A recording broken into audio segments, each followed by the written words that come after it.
a homicide. horta meeshaan askartaana u jeediin waa 5 madow ah waay afartaba dowladda Mareykanka magaalada Memphis la dhahay America ku taalo ay booliiska yihiin afartaba wiil bay dileen asana waa madow wiilkii dileen laakiinse afartaanba dacwada loo haysto madow kala haysto waxayna ku haystaan nimankan booliis way dowladda u shaqeeyaan waxay huwan yihiin calankii dowladda marka wax ay madow ay shaqo ku leeyihiin ma jiro marka Soomaalida haddaan nahay maxaan u kala garan weynay qofka dowladda u shaqeeyo wuxuu rabaa ahaada kalarku doonaa ahaada qabiilku doonaa ahaada in qofkaas lagu maxkamadeeyo inuu dowladdaas u shaqeyn jiray awgeed kaliya laakiin maaha in lagu maxkamadeeyo macnaha oo lagu taageero qabyaalad hadda for example waxaan kaaga soo qaadayaa afartaas nin hadda waa madow kalaana dacweynayo waxayna taagan yihiin mudaharad bay subiyeen sidii lamid ahaa ninkii cadaanka diloo kale macnaha waxay ugu dhagan yihiin waxay ka dhigan tahay dowladda u shaqeeyaan waaye macnaha madow ahaan uu ma dhagano laakiin waxay ugu dhagan yihiin askari waaye inuu isticmaalay awoodii sharciga uu isticmaalay muruq oo macnaheedu sharciga ay ka xadgudbeen ay soo doonaan inay ka yaalaan bistoolada ay wataan iyo muruq u isticmaalaan dadkii soo doonaan ka yaalaan marka ayagii hadda maxkamadaada saaray haddeertaana waxaan ka dhageysanayaa CNN waxay rabaa inay yiraahdaan not guilty oo dowladda booliiska macnaha union bay leeyihiin macnaha protection baa leeyihiin waxyaalaha ka dhacdhiciyay laakiinse koleyba ma aqaansi ugu shaqeynayso halkaana CNN ka dhageysanaa wax yar dhageysta charged in the case of Alonzo Bagley. I don't want to give the impression that this happens in every police encounter. There are hundreds of them every day that end peacefully, but there clearly is still an issue here. And I wonder, are departments training, are they changing their training? Are they changing their approach to make these kinds of deadly encounters less likely?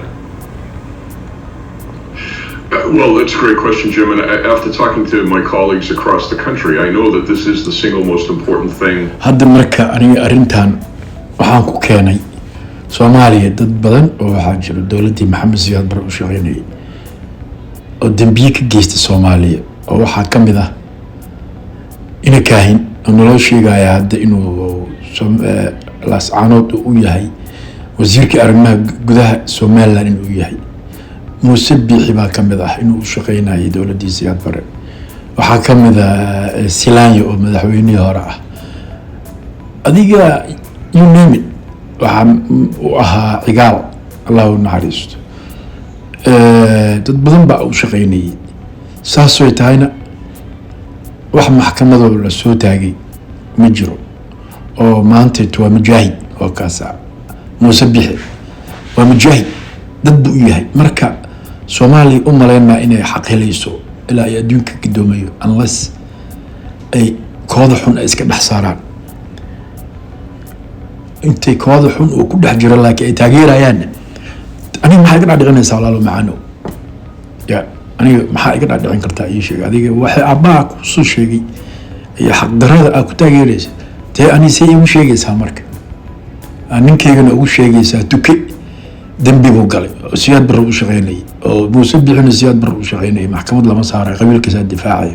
Silaanyo Maxamed Siyaad Barre u shaqeynayay maxkamad lama saaray cigaal Allah u naxariisto Siyaad Barre u shaqeynayay maxkamad lama saaray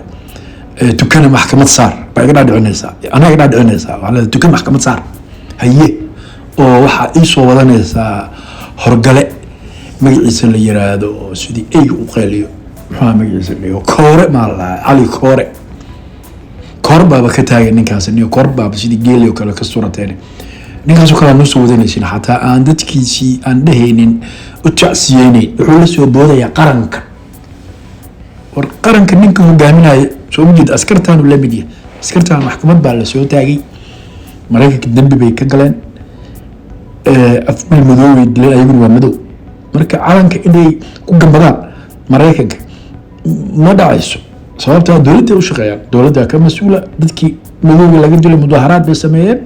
maxkamadda loo saarayaa hadda maxkamadda saarayay waa daawan kartaa nolol bay ku jirtaa case-kaas waxaa la yiraahdaa maxaa lahaa Nicholas Dead baa lahaa plead not guilty booliisku isdifaacayaan hadda because union bay leeyihiin maxkamadda weli lama xukumin marka yar madow ay dileen magaalada Memphis Nicholas baa lahaa Nicholas bay dileen wiil ah wiilka familkiisii iyo madowgii oo dhan baa u mudaharaaday magaalada Memphisna madow kaliya ba deganbo